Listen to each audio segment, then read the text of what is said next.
안녕하세요. 경자입니다. 한국에 상장된 종목 중에서 배당 귀족주를 찾아서 소개를 드려보려고 합니다. 소개드릴 종목이 조금 많더라고요. 그래서 총 3편으로 나누어서 말씀을 드릴 예정입니다. 그래서 오늘은 시리즈 첫 번째 영상이 되겠습니다. 배당 귀족이라는 개념은 25년 이상 배당금이 전년도보다 줄어든 적이 없었던, 즉 배당 컷이 없었던 종목을 의미합니다. 현재 미국에서는 25년 이상 배당 컷이 없었던 종목이 약 100개 정도 있고요. 그 중에 38개는 50년 이상 배당 컷이 없었던 배당킹으로 분류가 되고 있습니다. 자본주의의 역사를 대표하는 미국 시장답게 정말 어마어마한 배당주들도 많이 모여 있는 것 같습니다. 하지만 상대적으로 역사와 전통이 짧은 한국장에서는 이런 분류로 배당주를 찾으려면 찾을 수가 없습니다. 특히 한국은 최근에서야 대기업 중심으로 주주 환원을 그나마 조금씩 신경 쓰는 추세가 나오고 있거든요. 그래서 오늘 소개드릴 종목은 일단 4년 동안은 배당컷이 없었고 그 중에서도 4년 연속 배당금이 늘어났던 종목을 선별을 해보았습니다.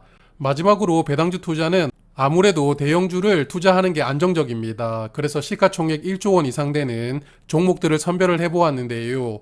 이 기준으로 선별된 종목 중에서 오늘은 작년 배당금 기준으로 배당 수익률이 8%가 넘어가는 종목부터 소개를 드리겠습니다.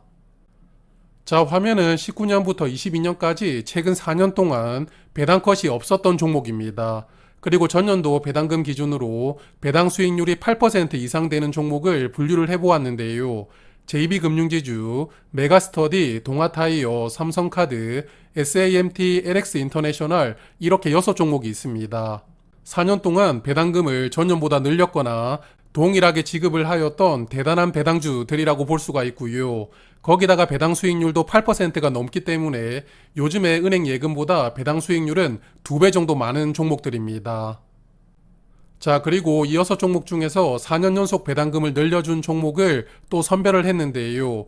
그랬더니 JB금융지주, 삼성카드, SAMT, 그리고 LX인터내셔널 이렇게 4종목이 남았습니다.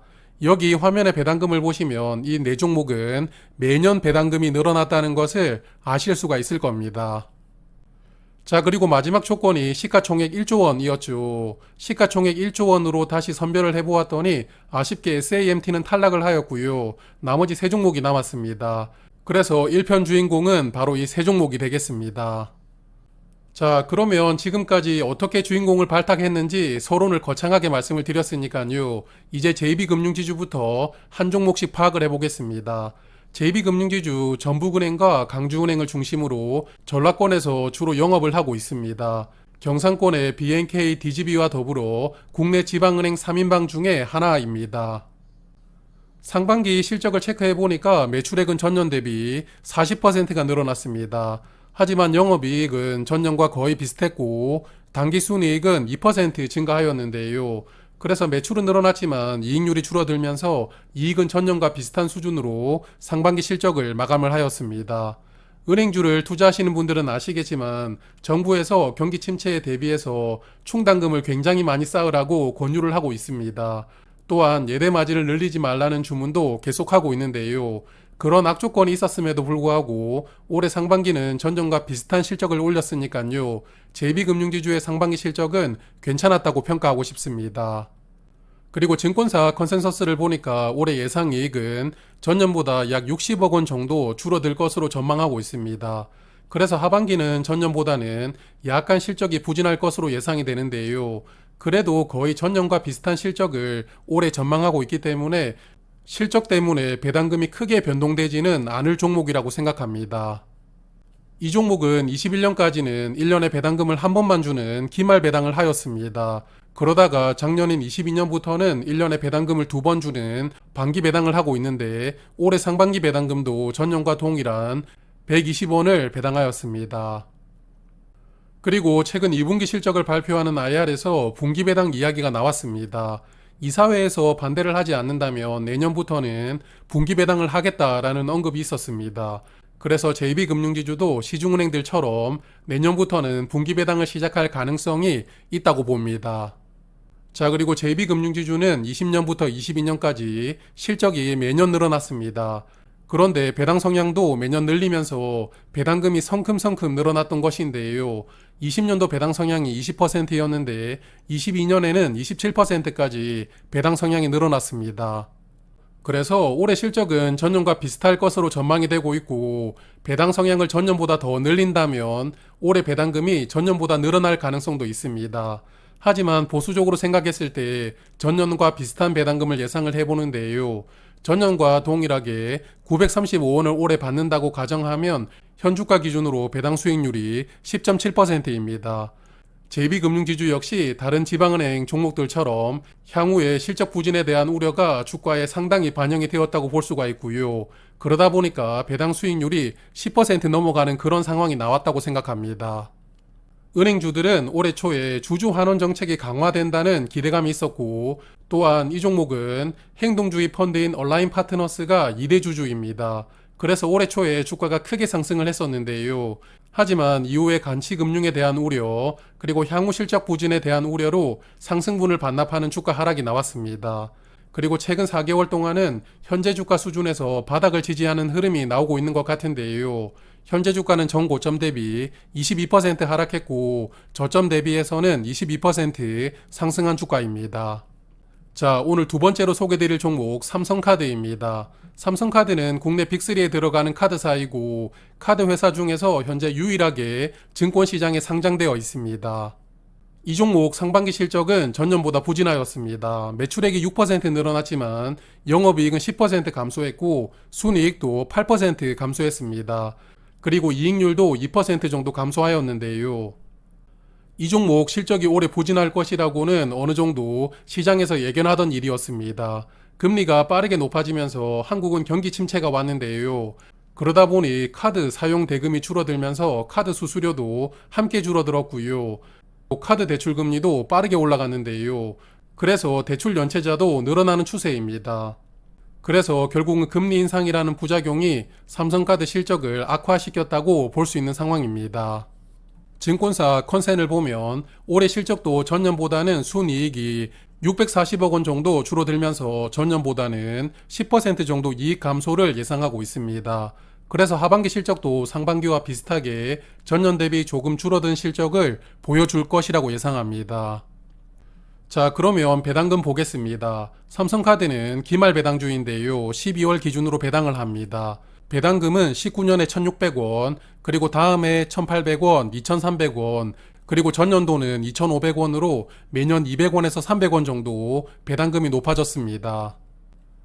그리고 배당 성향을 보니까 배당 성향은 매년 조금씩 줄어들고 있었습니다. 하지만 배당금이 늘어났던 것을 보면 이익이 크게 늘어나면서 배당 성향을 조금씩 줄여도 배당금이 늘어났다고 생각을 할 수 있는데요. 그래서 올해 실적이 문제인데, 앞서 보셨다시피 올해는 전년보다 실적이 부진할 것으로 예상이 되잖아요. 그래서 전년 배당 성향을 적용해서 배당금을 축소를 할지, 아니면 배당 성향을 늘리면서 배당금을 유지할지, 어떤 선택을 할지 모르겠습니다.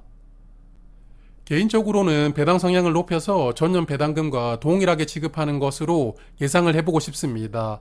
전년도 배당금이었던 2,500원 기준으로 배당 수익률은 8.5% 정도 됩니다. 배당금이 줄어들지 않는다면 역시나 투자를 해볼 만한 고배당주라고 생각할 수 있습니다. 삼성카드는 작년 말에 주가가 꽤 상승하다가 연말 배당락이 크게 나왔습니다. 그리고 이후에는 주가가 조금씩 하락하면서 아직까지 배당락을 회복하지는 못했습니다. 그래서 작년 말 고점 대비 주가는 11% 하락한 상황이고요. 최근 저점 대비 주가는 4% 상승하였습니다. 그래도 주가 변동폭이 그렇게 크지 않은 종목입니다. 자, 오늘 말씀드릴 마지막 종목 LX 인터내셔널입니다. 원래 LG 상사였는데 LG그룹에서 LX그룹이 분사가 될 때 이 회사도 같이 나왔습니다. 이 종목은 종합상사이기 때문에 기본적인 사업은 트레이딩입니다. 그런데 최근에 2차전지 종목들이 시장의 주목을 받으면서 2차전지 소재 개발로 포스코 그룹이 엄청나게 주목을 받았죠. 그러다 보니까 포스코 계열사인 포스코 인터내셔널 주가가 엄청나게 올랐습니다. 화면이 월봉 차트인데 포스코 인터내셔널은 불과 4달 만에 주가가 4배 상승하는 완전 급등주 흐름이 나왔는데요. 반면에 같은 상사인 LX 인터내셔널도 주가가 우상향하는 추세이긴 한데 포스코에 비하면 아쉽다고 느낄 만한 주가 흐름이었습니다. 그래서 LX도 2차전지 주요 소재인 니켈이나 리튬 등 광물 자원 개발을 주력으로 육성하겠다라고 강조를 했습니다. 일단 포스코처럼 LX그룹도 2차전지 광물 소재 개발을 미래 비전으로 육성하겠다라는 의지를 보여주었는데요. 하지만 2차전지 하면 지금 현재 포스코 아니면 에코프로를 생각을 하는데 이렇게 쏠린 시장의 관심을 LX가 가져올 수 있을지는 모르겠습니다. 뭐 여하튼 오늘은 주가 상승보다는 배당주를 말씀을 드리는 시간이니까요. 이야기가 3,000%로 빠지지 않게 이 정도까지만 말씀을 드리고 넘어가겠습니다. 올해 상반기 실적은 꽤 부진하였습니다. 매출액이 28% 줄어들었고 순이익은 전년 대비 50% 감소했는데요. 그래서 올해 3년 동안은 매출과 이익이 계속 성장하는 추세였는데 올해는 그 성장세가 한번 주춤할 것이라고 증권사들이 전망하고 있습니다. 전년 순이익이 7,793억 원이었는데 올해는 4,643억 원으로 전망되고 있는데요. 그래서 전년 대비 약 40% 정도 이익 감소가 예상이 되고 있습니다. 자, 그러면 배당금 체크해 보겠습니다. 이 종목도 기말 배당주이고요. 19년에 300원, 20년에는 400원으로 아주 적은 규모로 배당을 하다가 21년부터 배당금을 크게 높였습니다. 2,300원 배당을 하였고 작년에는 3,000원을 배당을 하였는데요. 이렇게 배당금을 크게 높였지만 배당 성향은 20% 정도로 낮은 편입니다. 그래서 올해 실적 부진이 예상되는 상황이지만 배당 성향이 높지 않기 때문에 배당 성향을 조금 높여준다면 전년과 비슷한 배당금을 지급할 수도 있을 것 같은데요. 하지만 개인적으로는 배당 성향을 비슷하게 유지하면서 배당금이 전년보다 일부 축소될 가능성이 더 높지 않을까 예상을 해보고 있습니다. 그래서 22년 배당금 3,000원 기준으로 배당 수익률은 8.2%, 21년도 배당금이었던 2,300원 기준으로는 배당 수익률이 6.3%입니다. 전년 대비 실적 부진이 예상되는 상황에서 올해 배당금은 얼마나 줄지 모르기 때문에 이 두 가지 배당 가능성을 염두를 해두시고 투자를 판단하시면 좋을 것 같습니다. 이 종목은 주봉 차트를 보니까 4주 전에 주가가 48,000원까지 급등이 나왔는데요. 그 주에 빠르게 되돌려졌습니다. 하지만 최근 주가 흐름은 꾸준하게 우상향하고 있는데요. 최근에 급등이 나왔던 고점 대비 주가는 25% 하락했지만 저점 대비하면 33% 상승하였습니다. 그래서 오늘 소개드린 세 종목 중에서는 주가 흐름이 가장 양호해 보입니다. 자, 그러면 오늘은 여기까지 말씀을 드리고요. 이번 주에 배당 귀족주 2편도 정리해서 말씀드릴 예정이니까요. 많은 관심 부탁드리겠습니다. 고맙습니다.